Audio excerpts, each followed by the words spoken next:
If I have a bad habit, for example, and I'm going to throw a few examples, maybe it might be a problem here or might not be, it might be elsewhere, perhaps I know of it in different parts of the globe because technology is very advanced. The problem of pornography that we have today, it is a fact that people sometimes have access to pornography on their phones or on the internet. Wallahi, it is our duty to change our lives. I want to tell you one story. I cry when I listen to the story. One boy, he passed away in a car crash. And this is in a Muslim country. And he was a boy who was hooked onto pornography.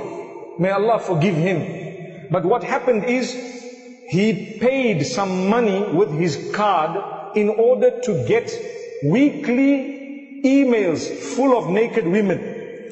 So his friends told him that, we don't want to all pay. Why don't you pay, and when the email comes to you, you can send it to us. So he had a group of so many friends. He used to send the email. Once it comes to him with all the pictures, he sends the pictures by email to his friends.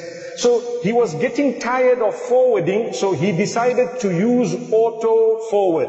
Auto forward means automatically the email will go forward. So he died in the car crash. His friends were with him. They were shocked and they were really hurt that our friend has died. Some of them were involved in the crash, but they did not die.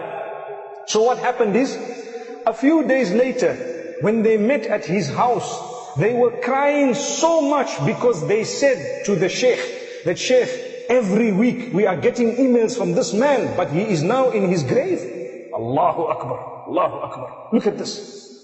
You see, so do we want this to happen to us? A person passed away, but because he put auto forward, it continued coming to him. They had to go back to the servers and they had to go back. It took a very long time before they had to cut, because they waited for the subscription to expire.